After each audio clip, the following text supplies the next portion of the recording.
find attraction. Special disappear who been where they aspire to detour them to show a path that's higher. A profitable outcome, pleasing to God's sight. Benefiting the 99%, shining a godly light. Generational turnaround, open doors wide for more people to thrive. No one left behind, seeking truth, unraveling the wild. One wrong decision to turn around, we defy. Generational turnaround, a podcast of truth, bringing undeniable proof. In a world where decisions cast a shadow, generational turnaround, we rise to follow. For the young, right, the y'all, I'm trying to turn this music off. No longer the high. Generational turnaround, we're on the scene. Can't wait to get our guest up here. All right, I don't know if y'all heard me talking. I wasn't talking to myself. I'm talking to the music. Hello, everyone. Welcome to Generational Turnaround Podcast, where we seek the truth and then we bring you the proof. And the proof comes from the guests that I invite to be on the show. And I invite them because they are professionals in their fields. So, but right now, I'm going to bring to the stage my special guest for today, and his name is Paul H. Flowers Jr. So hold on, wait a minute. Let me get him up here. Hello, Paul. How are you? Hello, Miss Judy. Welcome. I am doing fantastic. Can you hear me okay? I can hear you fine. Excellent. Well, now I'm doing even better. I'm so glad to have you here, Paul. And I know all of my viewers are happy that you're here. And right now, there's viewing from Facebook, YouTube, TikTok, everybody. So Excellent. let's get this on the road. Oh, shoot. I done got nervous, Paul. I didn't hit the wrong key. But okay, everybody, I want to tell you a little bit about Paul H. Flowers Jr. Love it. He is an accomplished entrepreneur and national sales director with over 20 years of experience and building businesses, leading sales forces, and developing high performance teams. As founder of the Superior Insurance Advisor and Life Health and Legal Educational Partners, Paul has guided executives to unlock their organization's potential while staying rooted in family, community, and service. A certified Scrum Master, CSM, and certified Identity Theft Risk Management Specialist with a master's degree. Paul delivers practical, action-driven insight on topics such as business, scalability, healthcare transformation, resilience, and faith. A husband, a father, mentor, and advocate for financial and health literacy.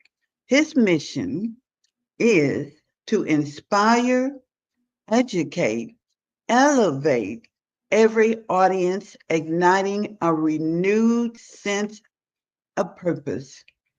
Now, going to discover more about Paul in a minute. But Paul, everything that I just read, and look, I had to kind of condense it so I wouldn't have to be reading too long, because the longer I read, the worse my voice gets. So I didn't want to read anymore. I want you. But wait, Paul, I didn't pray us in. That's something that I always do. It's going to be short. Dear Heavenly Father, thank you for getting us all up this morning, that we're right where we should be, right where you planned for us to be. And this day, let us influence someone who almost given up, and they come and they watching this show just to see if Paul is going to make a difference in their very, very bleak life.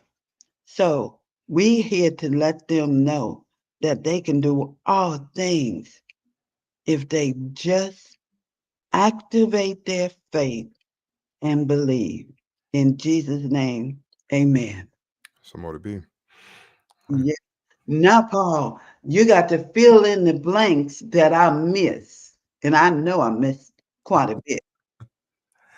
Well, first and foremost, thank you, Miss Judy, for having me here with Generational Turnaround. It is a privilege and an honor.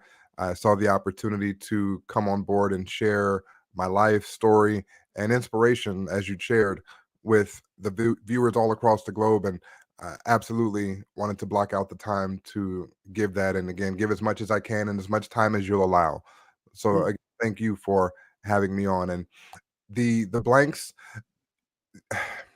funny story. Of course, we stories and this line of work.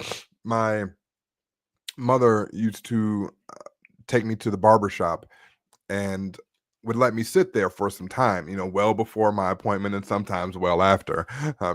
But staying in that environment was helpful in so much that I got a chance to be around gentlemen in the neighborhood and have some of the camaraderie that comes along with it. And at a young age, since my father had passed at the age of 3, it was good to be in that environment. So yes, I had like Boy Scouts and some of my friends' fathers that would also provide mentorship and guidance. And being in that group of gentlemen at the barbershop was always a home away from home, if you will. And there every week for an hour or two, waiting and then getting my hair cut. Well, one day, as my initial plan for life was to go into medicine and be a doctor, that's all I thought that I was going to do from the time I was like 7 until sometime in college where I woke up. The owner of that barbershop one day asked me to talk to someone and let them know what it is that I was going to be. And mind you, I'm like 9 or 10 at this point. And he asked me to say this to another grown man. And I was a little shy at that point where I was like, oh, well, I think I won't be a doctor. And he was like, speak up. What kind of doctor? He said, well, an obstetrician, a gynecologist, like Dr. Huxtable. And he said, absolutely. So he encouraged me to speak up about what I wanted to do and be. But what he said to me after that, Judy, is what really stuck with me. And I didn't understand it until I was in my late 20s, early 30s. And what he said was, young man, it's a sad dog that doesn't wag its own tail. And again, I had no clue what that meant. And for whatever reason, I hit like 31, 32, and it was like, boom, I get it now. I get it now. It's a sad dog that doesn't wag its own tail. So you asked me to fill in the blanks. And for the folks that still are waiting for me to explain what that means, the sad dog not wagging his own tail is saying that even if he's happy, he's not wagging his own tail. That's a sad state of being in. So in this instance, I'm excited. I'm elated. I'd share with you just a few moments before coming on that I woke up to some great news. My second book to come out came out on Monday. I hit #1 and the bestseller list for Amazon under risk management, #3 in health insurance, in the bestseller categories. And the first 2 books, the first and second book, are in the top positions on hot new releases. So I'm wagging my tail in this instance to say that I woke up to, again, great news, and it's for a Yes. purpose. That Congratulations. Thank you. So the hidden healthcare gold mine and risk transfer revolution are here and available. Again, I'm not here to just say, buy the book, because it's not about book purchases, but it's more so the mission. I'm glad to wake up. I'm thankful every single morning. And with that, I get to take one more crack at it, right? One more crack at making a difference in my industry, which is health insurance, business consulting, financial services, kind of all in a nutshell. And how do you see people, period, but especially Black people when it comes to insurance? Have we grown? Because in my grandmother's day, when I was growing up, they had insurance. And sometimes they could barely afford it, but they knew the value in having that insurance. And then somewhere, I think not even my generation probably we stopped getting insurance. We wanted the money. We didn't want to put our hard-earned money on insurance. We didn't know that value. Mm-hmm. What about now? So, as tough as it is to bring this up, I was doing some research not too long ago, and I came across two books by the same author, a gentleman by the name of Frederick Ludwig Hoffman. And the books were one of them is Race, Traits, and Tendencies of the American Negro, and the other was a Plan for More Effective Federal and State Health Administration. And the premise of these books, unfortunately, isn't one that is very positive, because what it actually did was take a look at some of the mental and cultural characteristics of African Americans and their status. And basically, the gentleman was working to prove why we should be uninsurable, and we shouldn't have insurance. So, mind you, this isn't that long ago, right? Yes, it was a late 1800s read, but the gentleman that wrote this book, I believe, was an actuarial scientist that worked at Prudential, right? Mm, And I usually wouldn't say company names, but in this instance, the yeah. book is written by a person that was working at this, grandstand of a company in many societies. And it's unfortunate that people of color who would work with that organization today don't even know that their entire premise back in the day was such that they were promoting the fact that they wouldn't even want to insure people of color. So there's some, little factoid for the day. Check out the books. Mm, You don't have to take my word at it. Go right. and learn it for yourself. But the today's mindset and mentality is pretty interesting.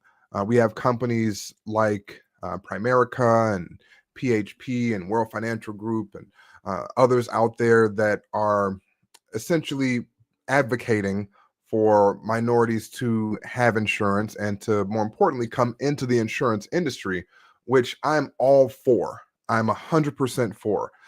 The concerns that I have are that people oftentimes get turned off on insurance because they might be approached in this salesy, right? You need to be recruited to my team and agency kind of way, Mm, as opposed to really sitting down and having a conversation about what a person values.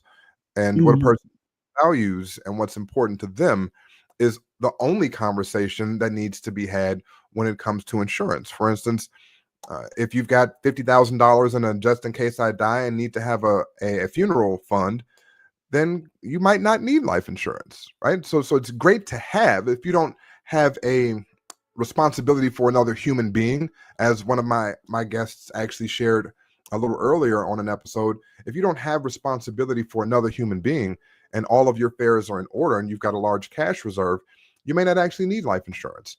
It's nice to endow those dollars to charities and nephews and grandsons and aunts and things like that. But if you're financially stable, bills are paid, no debt, then it may not be for you.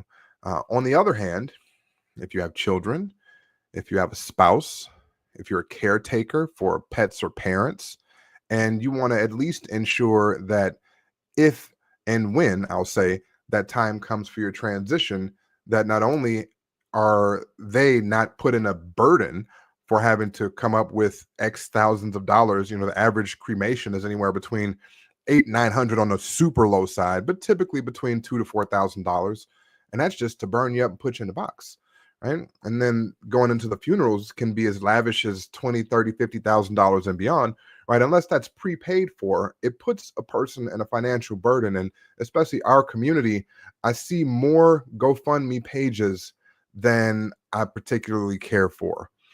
And it's hurtful to a degree, knowing that there's a solution out there, but the same family that may have a GoFundMe page for the son or daughter that got unalived because of inner city violence would be the same parent or family member that might have a $300 pair of gym shoes on, or a $2,000 bag with maybe 2,000 in it, maybe not, right? So when it comes to life insurance, Judy, you really touch a sensitive spot there, especially when you talk about people of color, because I think that there's just not enough education around it and what it can actually be used for. And I'll say one more thing, and then I'll turn it back over to you.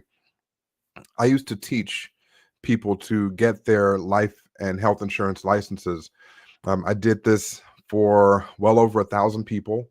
And in the training that we would deliver, I'd learned to get I got the information on how to get my license some decades ago. And then when we turned around and I was in that instructor seat to give that to another person, it actually amazed me how little information there was about certain types of insurance policies that are made available to some people and not necessarily to others. So with that, I gleaned from the years of experience and the people that I'd been fortunate enough to sit at the table and be in the rooms and have the meetings with, I use my platform to, yes, help them get their licenses. We had like a 90+% pass rate, which is unheard of in licensing education.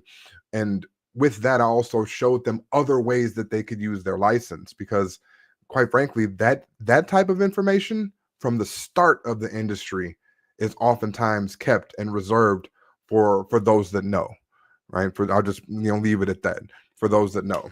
So I like to be able to, I'm thankful, I should say, to be in a position to actually have gotten information and now can turn around and share it with other people.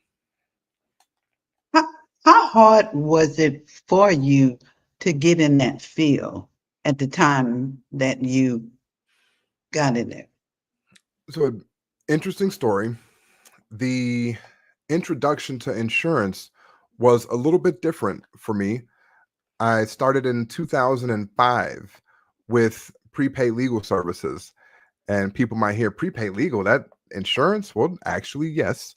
In Illinois, as well as about 15 other states, it was considered legal insurance. So I needed to have what's called a limited lines producer's license in order to market prepaid legal. At the time, the company is now Legal Shield, in the state of Illinois. That was my actual introduction into insurance. And what I found was how can I put it? Well, I'll go a couple different directions with this. So first and foremost, I didn't know about residual income. I didn't know that I could essentially help a person become secured in whatever area of their life, legal, life insurance, health insurance. I didn't know that I could offer that security and peace of mind to a person for a nominal fee and be paid over and over and over and over and over again for something I did one time.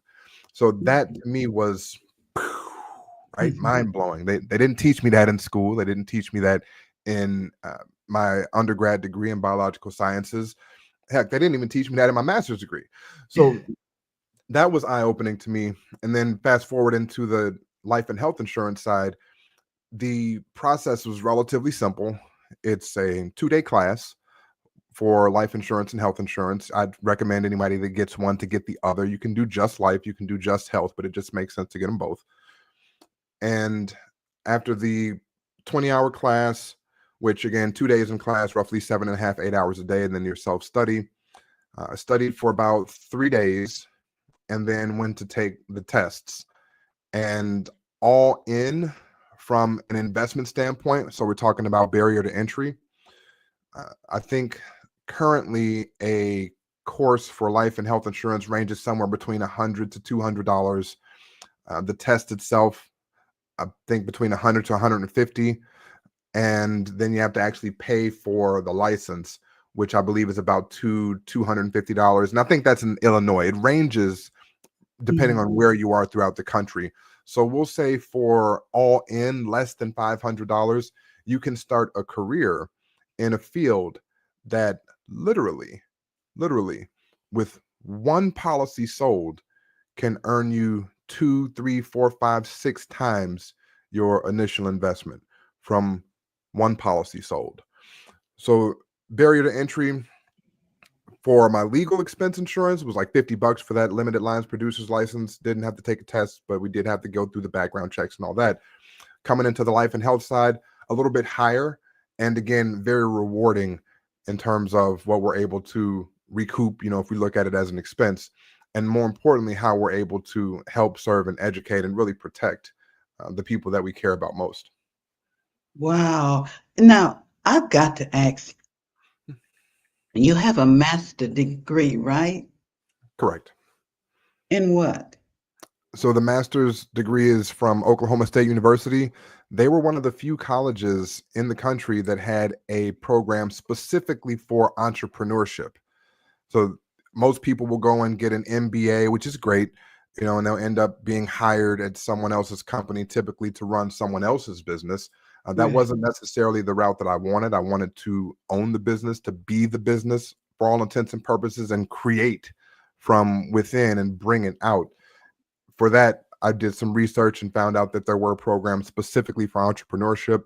Oklahoma State University had one of the top 5 or 6 programs in the country at the time. And that was the school I decided to go with for my master's in entrepreneurship. So you were preparing for where you are right now, even though you didn't know exactly where you were going to be, but you knew you were going to be I can never say that word, but entrepreneur. Yeah. Entrepreneur. That's it. See, it's everything is it's already, God is already, if we just be obedient and not be hard-headed, he already has our path. And that's your path. That was your path. And you still there. Absolutely. And it's funny you mentioned that as the path. I was 10 or 11 years old and started a lawn care business. So I cut anywhere from 8 to 12 lawns a week. I moved into high school and was the candy and CD guy. So whether it was the latest candy or snacks, or I would, and again, well, hopefully they don't come after me now, the RIAA, but I used to record CDs, right? I was the Napster guy. We had the DSL at the time, a step above dial-up internet, and a CD Right. burner. So I would get the custom lists from people and create the CDs. I enjoyed creating, so I'd use those Right. dollars, right? I would upgrade my hardware, so I went from a 4X burner to an 8X burner to a 16X burner. Like, so my tech guys out there that remember that day, Yes. like they Oh, know what that's I all about. remember that. Oh, absolutely, absolutely. So it was a pleasure to have that in me from the beginning. Now I will say that as a parent now, what I look for is what I can nurture in my child. And if there's a passion or a desire that they have, it's my tidbit of advice for, again, generational turnaround, is Yes. to not superimpose the thing that you think that they should do onto them. Mhm. Mhm. Guidance, yes. Exposure, yes.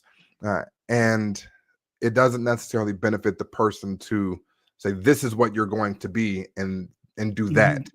right? It's encouraged for a parent to see what's of value, see what their child actually values and enjoys, and Mhm. encourage and invest into that as young as you can, as early as you can. And if you're not the best Mhm. person to do it, find somebody that they can be guided by as well. Because again, we don't get this time back as an adult or as No. a child. I mean, we don't get the time back. So, sorry, side note, little tangent No. on the No. And life it side. and it used to be more or less what's You're going to make the most money in what field, on what's long term.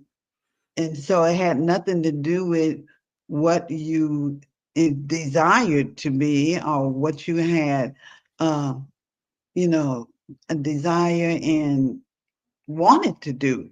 Mm-hmm. But now I'm gonna let me get you back on these questions.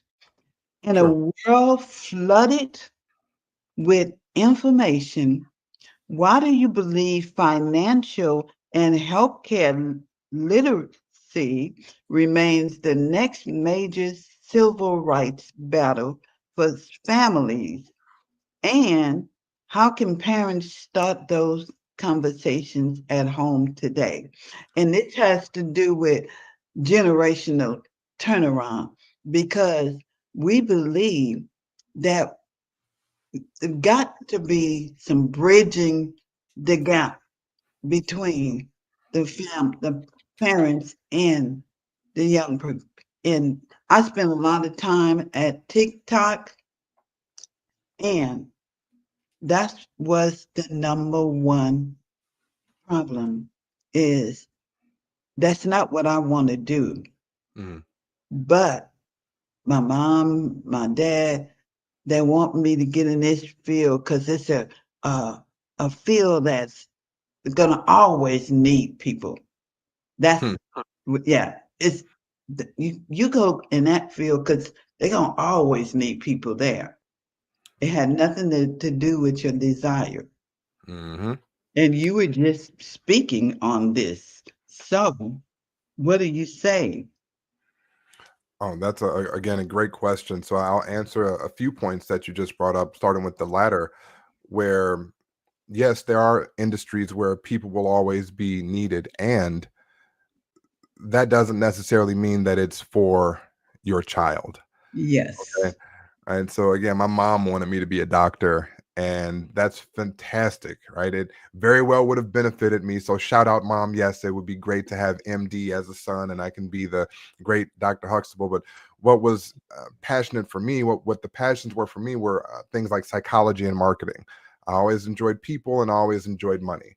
Yeah. And for me, I also didn't like to be in a box. So I didn't necessarily want to sit in the office all day and just kind of let people come in, walk. And yes, it would have been a lot of money.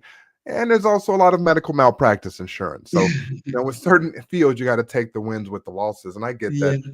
But that wasn't something that I could necessarily be proud about doing and saying that I enjoyed even along the path to get there.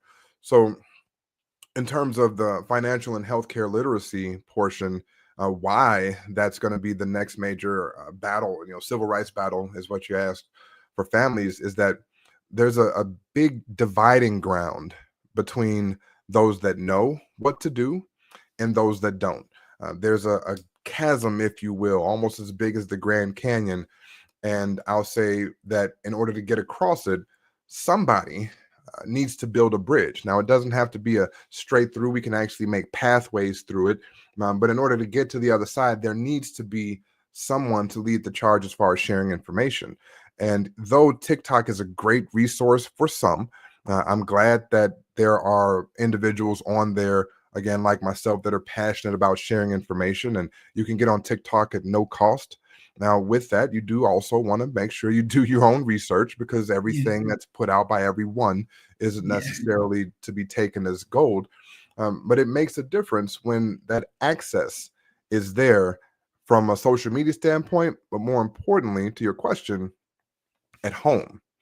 So, Yeah. where there becomes a bit of an issue that I noticed is that from one generation to another, there have been certain, how can I put it? I like to put it gently, uh, gatekeeping almost, Mm. where you have generations that have had the traditional 30, 40-year career, and that's the Mhm. times that we were in. They were raised by parents of the Depression, so they looked at savings a lot differently and might have certain risk aversion when it comes to investing in opportunities that come about, and or because now we're in a different technological and information age, They didn't necessarily have the ability to gain the adequate knowledge in order to invest from a standpoint of empowerment and education. It Right. might just be throwing money at the wall type of thing. So then you've got, and now you've got a group of children who are, they see everything coming fast, right? Fast and quick, Fast. which it's not that money and income can't be earned quickly. It's just that that mentality of that it has to come fast, or that's the Hmm. best way to get it, is something that tends to be present in some of the younger generations. So there's an intergenerational conversation that needs to be had when it comes to where a parent or grandparent has been and what times were like for them, so that there's an understanding from a younger generation why they may look at money and funds a certain way, and that that open conversation and dialogue can actually produce something of merit. Um, a gentleman by the name of Dr. Tim Elmore wrote a book called the New Type of Diversity, and I had the pleasure of introducing him at an event not too long ago.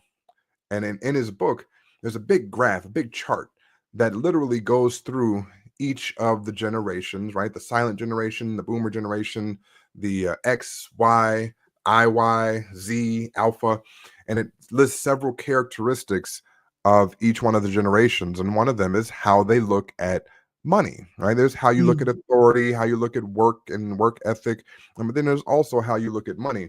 And when you note the differences in how one generation looks at money from another, it's almost night and day. Right. So this again, funny story. I was having a conversation with the young lady, and she mentioned her current situation when it comes to like student loans and things like that. And I said, yeah, that's pretty interesting. That comes up for a lot of people in our generation. And within a minute or two, I was able to guess from her that her parents were born in the 50s, because what she was saying to me was very similar to what I'd heard from a parent that was born in the 50s. And I said, that Yeah. is so interesting that, again, Dr. Tim Elmore's research was pretty spot on in that instance, but I could actually hear that conversation coming from someone else's, I'll just call it perceived struggle. She was doing okay, but again, there were some things that would have helped her to grow and develop differently in a more, I'll call it, effective way, like some people get the opportunity to, had the conversation at home been different. So again, just to wrap up on your question for financial and healthcare literacy, being one of the next great places to start these conversations at home, it's because there are ways that, regardless of where you come from, starting young enough and being consistent, you can have a, I'll call it, tax-free retirement options that are out there and available. There are triple tax advantage plans in the healthcare space, HSAs, that can grow dollars tax free, that you can contribute to tax free, and that you can use the money on qualified health expenses, all tax free, right? So it's called a triple tax advantage plan.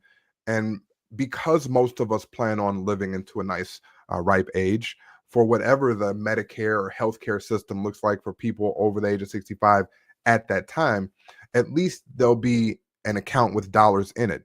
But again, if you don't know about an HSA and know what qualifications you have to have in order to have it, and the most you can fund it with, you won't get one, right? You Mhm. won't get one. From a financial side, also on a life insurance, there are policies out there that for a, again, cup of coffee a day, we'll call it, you can set your child up for basically life, making the right investments with that particular life insurance policy, making the consistent contributions to that policy, not taking it out and spending it as you see fit.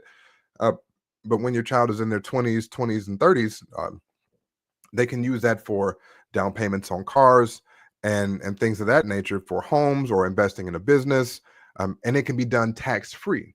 And I'm not talking about the traditional 529 plan. I've seen and sold plenty of those. That it's different when it's a life insurance plan that's built to actually have funds taken out tax free, where the money inside of a specific account is still growing, even though the money that you take out is a loan.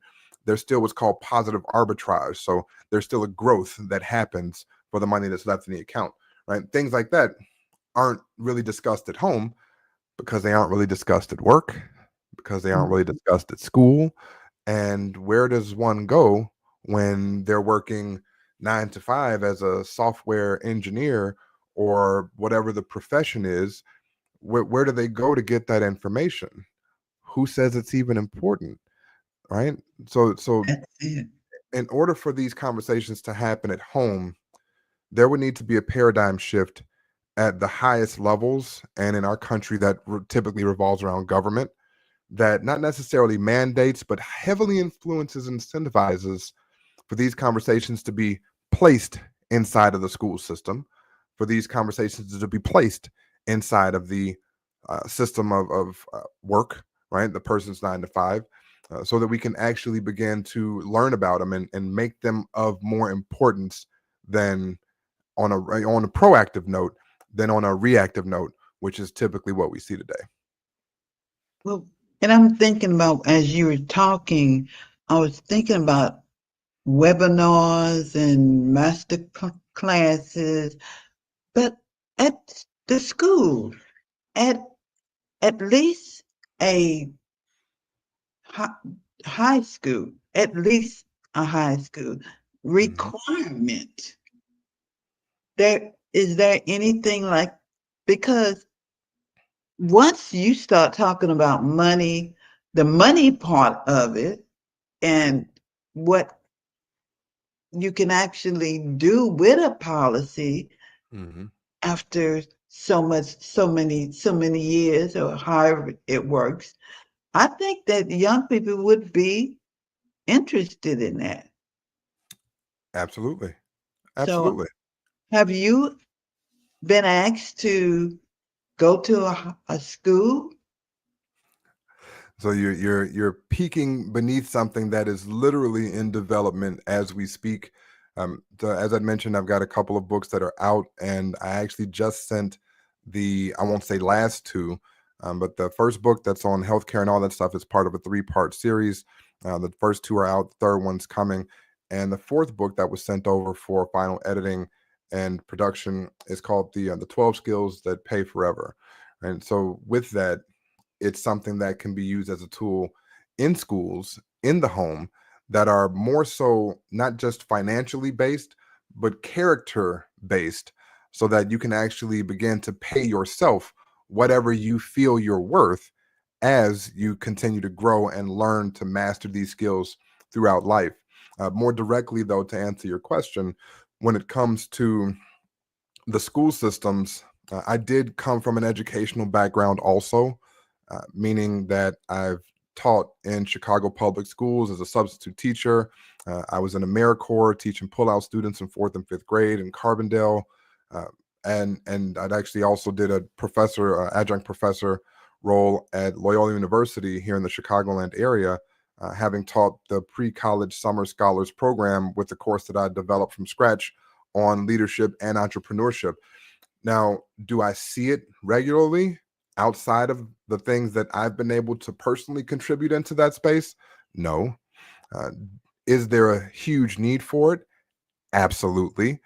And one of the mantras that I live by, Judy, is that I don't like to complain about something unless I'm willing to change it. And I advise others to take that on, because we're a world of complainers, right? Everyone Yeah, wants to complain and has an opinion and be critical about something. But what are you willing to do to change it? Right? What are you right. willing to do to change it? So I said when I was 30 that my 20-year goal would be to own my own school. I'm halfway there, and I'm Yeah. using my profession of insurance to get finances out of the way.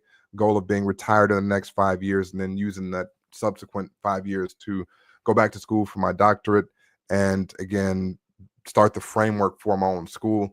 The I had 3 schools in mind, so like a preschool, excuse me, a daycare through preschool, where I would work to teach and train children, like I have my son, and I'm doing with my daughters now. But my son is 12 years old. He is, and excuse me, he has been. He's in a gifted school now, and for his first years of life, going up through into 6th grade, it's not. This isn't me saying this as a parent. These are his teachers saying this to me. They said he was the youngest in his class because, I did put him in school early, but he was also the smartest in his class. My son has a bank account with a lot of cash in it. He has his own Cash App account and understands spending and savings.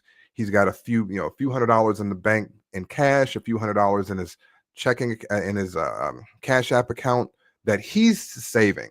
Right, this isn't dad doing it for him. I've got another account for that, but this is money that he's saving at 12 years old. So he's one of the few, I'll call it thousandaires, right? That's a 12-year-old walking around with this, confidence of who he is and how he is.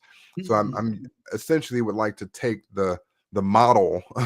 I'll call it my practice child, right? I like to take the model that I used of pouring positively into him and turn that into a broader curriculum in order to help, again, not just my community, our community, but all communities. Because again, a rising tide lifts all ships. And if we can do this as a culture of people here in America, regardless of color, then we can truly make a difference. Now, will I start where I live? Absolutely. Yeah. So, which just so happens to be in a predominantly Black environment. Predominantly people of color reside in my neighborhood, and Right. with that, I think that it would truly make a difference. So again, just to wrap up, I know it was a long-winded answer, but have I seen it in the school systems? No, and that's having gone through undergrad in Carbondale. I did a certificate program at Georgetown in Washington, D.C., and I'd also, again, completed my master's from OSU, and certain things just don't come up. So again, not going to complain about it. I'd rather just devote my life to making the difference. And that should be the answer for all of us. Now, I'm gonna take a commercial right quick, and I'm gonna bring, because you were just talking about it. So this is my book that I am working on a course for: Healing Words, Speaking Life into the Generations. And that's why I have a family on there, because it's, besides there being a gap between the parents and the young people, it's also a gap between the, what I call the village elders and their children, Come on. the baby boomers, and that's my age. But I don't know if they had another name for older than me, but that's where my parents would be. And that's where the separation started after. And so right now we've got to change. That's why the generational turnaround is necessary. And it's not for one generation or the other, because it's across the board. Some changes has to be made. And so when God told me, Paul, 3 days before my summit, the GT summit, that there was not going to be a generational turnaround until we do some healing. And that healing is for not one, no particular generation. It needs to be done. And so healing words is how it all starts. The words that you say in your course, in your business, everything that comes out of your mouth should be a healing word. Absolutely. So I'm gonna stop there. Oh, no, that's spot on. What to say? I said that's spot on. Spot on. Thank you for sharing. Thank you. Okay, haven't seen behind the curtains of healthcare and insurance. What are a few dirty secrets every employer and individual should know right now to protect their family's future? as far as Whew. insurance? I will short version, and I'll just direct the listeners that really want to figure this out to Mhm. go to Amazon right now. Again, my second book, which is called Risk Transfer Revolution. This one speaks more so to everyone when it comes to healthcare specifically. The first book is primarily for employers to educate them on what's called self-funding. But within the healthcare space, some of the dirty secrets, I'll tell you right off the back, it's a game. It's a really, really dirty game. And you can tell that it's a dirty game when you realize that you look at the stock prices for companies like Blue Cross, United, Cigna, and Aetna. Okay, look at their stock prices. They never go down. Never. And they never go down. Right? Their graphs are consistently up and to the right, which is great for them and great for the shareholders and great for the folks that have invested heavily over the years. But what does that actually mean for the people that are on the other side of those numbers? That means that at renewal time, that 8 to 12% that each employer is facing can sometimes be 20 to 30%. And with that, the brokers that are there to help them, like the national brokerages out there that, I'm not ashamed to say I used to work for one of them. They just modify the plan and give a higher deductible or move a person from Blue Cross to United or United to Cigna or Cigna to Aetna. And it's like a merry-go-round of, I'll call it fallacies. And the fallacy is that they're actually in business to help people. That's the fallacy. What I learned when sitting at the company I used to work with on the employee benefit side was that the renewal process wasn't about the actual health of the employees. I watched them put the spreadsheet on the screen, and the gentleman from the carrier came in and said, well, hey, this is you guys' book of business. What do we need to do to make sure that we keep them all on the books? So side note, in an employer space, the whole reason that a broker is going to tell you, oh, well, I shopped the market and this is the best thing that's there, is not because it's actually the best thing that's there.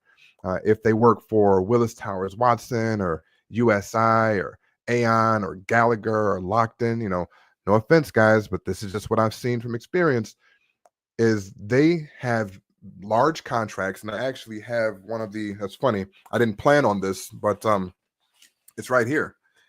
These are the bonus programs that are available to large brokerages.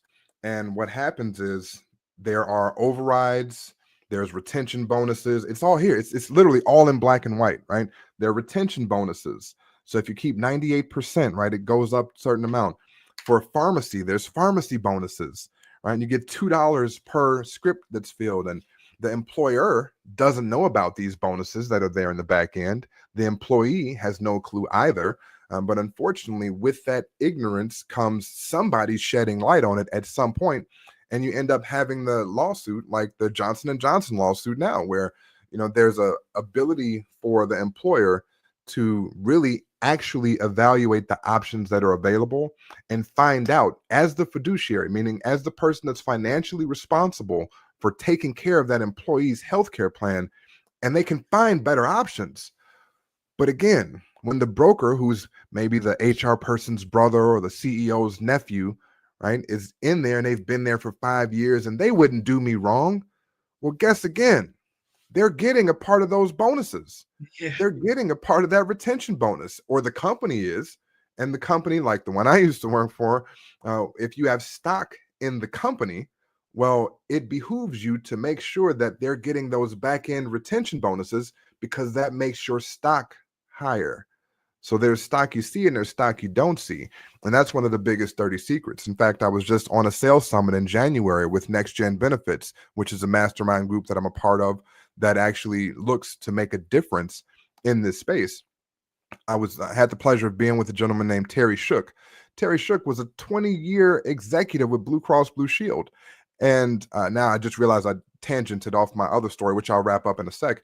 But what he shared in that sales summit was that he had the ability to dial up, dial down a business's renewal based on really business needs, but really it was as he saw fit. So one year, again, typically renewals go up. That's the usual. They usually go up 2 to 3 points at the lowest, 8 to 10 is average, 20 to 25 is pretty high. he had a 30% reduction, right? Reduction. So it went down. He drove down the cost of the premium 30% for this one specific company. And again, I'll give you all the non-existent dollars in my pocket to guess why he drove that premium down. Right? No one's ever gotten it, so I'll spare you. Judy, he liked their beer. He liked Like their their beer. beer. So he gave a 30% reduction in premium to this company because he liked their beer. And again, to mirror that same story that I'd wrapped up when I saw the carrier from this specific company at the company I used to work with to come in and put the business up on the board, he would point and say, hey, this company had a good year. You know, the brokers or advisors would say, this company had a good year. Give them a few points less. This company had a bad year. We want to make sure that they stay, again, where they are. So in order to keep the business on the books, they would actually either give benefits. Oh, sorry, my baby just walked in, so she's going to get featured today unintentionally. They would actually bring in more money or less money, depending on the relationship that they had with the particular company. Now, none of that conversation was based on health. None of that conversation was based on whether or not the business itself was doing well and was profitable. It was based on whether or not they had a desire to work with that company or not. That's not good business. That's not healthcare. That's a financial conversation that's being had about profits within a company, and those type of things should not happen in a healthcare setting, right? At all. At all. But they are. So okay, looking back, I close with this one. Looking back, if you could write a letter to your younger Paul, just starting out in business, leadership, and family life, what 3 pieces of advice would you share, especially about the lessons you had learned the hard way before you could authentically teach others? I know it's long, but that's a good one. I mean, basically, what I take that as is, looking back at my younger self, business wise, family wise, what type of advice would I share with my younger self? Yeah. Ooh, let's just be brutally honest with it. Yeah. When it comes to leadership, I'm enough as I am, and I would say that I'm whole, complete, and perfect. Some people understand where that phrase comes from if they really know me, but otherwise, those that don't, just practice that phrase. Put your traditional religious and dogmas aside and say to yourself, go look in the mirror and say, I am whole, complete, and perfect, lacking nothing, right? And see what type of difference that makes when you go throughout your day, when you feel that you are whole, complete, and perfect. Again, to me, that phrase and that specific string of words is something that I wish that I knew or had inside of me when I was younger. And I'll tell the other side of that is because I'll just say we grow up where we're too dark skinned, right? We're too young to do things. We're not tall enough. Our speech isn't clear enough. There's something that is more often a negative that's being input into us, whether it be from media or from family, right? That we have to learn to overcome later on. So the question becomes, why do we have to overcome things that shouldn't be there in the first place? Again, entirely different conversation. So first piece of advice from a leadership standpoint, just from a growth standpoint, you are whole, complete, and perfect. Business-wise, no one is above you. No one is above you.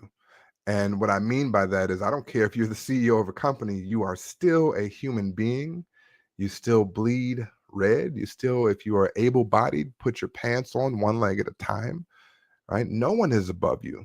And if no one is above you, then you speak to everyone as if they are you, right? As if they are you, if they are a person, a human, a God spirit, whatever you want to call it, right there in front of you, you talk to them as you, nothing else, not as a subordinate and not as a superior. Right? But you talk to them as you.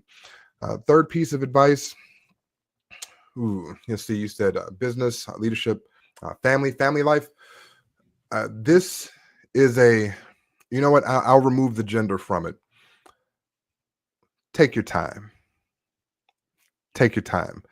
There's been depending on where you grow up in the country, some people want to rush to get married and start a family young, and that's the best way to do it. And others want to maybe wait until for never, right? It's my word, for never, to have a children. And I wouldn't say wait until for never, right? We should multiply, and if you don't, that's your choice, and that's fine too. And those that do want to have that family structure, those that do want to recreate, be fruitful, and multiply, take your time.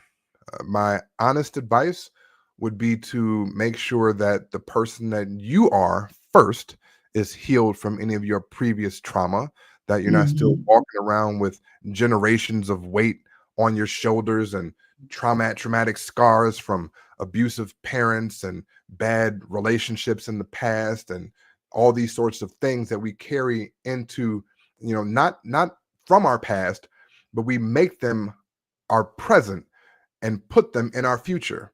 Right. And I know that might be a lot, I so I don't like want to that. go into it. Yeah, I like that. So if you get it, go. We'll keep moving with that. So the lesson there is to take your time. Honestly, make sure that you're healed first from all of that stuff, so that you're not taking it and like a person would have a chair. So I don't have a chair with me that I can pick up, but putting it in front of them and being like, here's all my trauma, right? Deal with it and help me heal it. Make sure that I'm fine. No, heal yourself before And you go then into any relationship. you infesting everybody around you. Literally Yeah, like a virus almost. yeah, So yeah. heal yourself. And then the other piece to that is that make sure two pieces, make sure you're in the best possible position to pour into another person. Number two, and then make sure a third part of that is that person is also healed. Right? Make sure that person is also healed, because you can be a healed person and then you want to pour into another person. But if that other person isn't healed, it's almost like pouring into somebody that's consistently got an umbrella over their head, right? And the things that you pour just fall off and they end up being wasted time, energy, effort going into the ground where they can be poured into another more fertile piece of soil. So heal yourself, create yourself such that you can pour into another person, and ensure that whatever that person is, whoever that person is that you're going to pour into, they themselves are also healed, so that it's not a waste of your time, energy, and effort. Because again, you only get one life. You only get one shot at this thing. So make That it count. is, you know what? That they were all important. Everything that you just gave my viewers right then, right there. And I'm gonna say that I pray that today has been better than yesterday, but Absolutely. not as good as tomorrow. I Come on. pray that tomorrow will bring forth a double portion, a blessing in the form of what? Opportunities Mm, that we never saw coming. Paul, I want to thank you for spending this time with us. absolutely. And like I promised everybody that we seek the truth, and then we bring you the proof. We seek the truth. I'm sorry. And then we bring you the proof. And the proof is in the guests that I have come and spend this hour with me. And Paul did just that. Thank you, Paul. Would you You're very would you welcome. like to say anything else before we go? Certainly, if you are within earshot of my voice, please start your days with gratitude as I have. Be thankful for something. If you're within earshot of my voice, you have 100% of a reason to be thankful. A, because you can hear the sound of my voice. Okay. So for those of you who are out there ready to complain or criticize and critique and condemn, right, stop it right now. take a moment, realize you're breathing, you're able-bodied, and there's an opportunity out there for you somewhere in some way that you don't even know exists yet, and just start being thankful, right? Start being thankful, because the moment you do that, things begin to turn around for you. So it is with great gratitude that I'm here. For those of you that want to keep connected with me, my @ symbol at Paul H. Flowers Jr. It's me on every social media. You can go to my website, www.paul.health. My book is there, some other accolades and all this stuff. If you just want to, again, learn, stay connected, all of my social medias are there. And again, to you, Judy, thank you so much for, again, having me on, and the Generational Turnaround team. It is a great and humbling honor and privilege to have spent this time with you today. So thank you again, and I appreciate you. No, thank you, Paul. And thank you, everybody, for coming back time after time and for making me #1 for the 3rd month in a row in the CTR Media Network, my show, Generational Turnaround. So we must be doing something right, Paul. Yeah. Absolutely.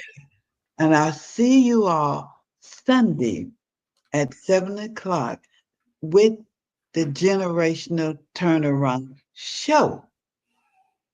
We have a show once a week, and I chose Sunday, and we'll be on Roku. Yes. And several other platforms. So I'll see you then.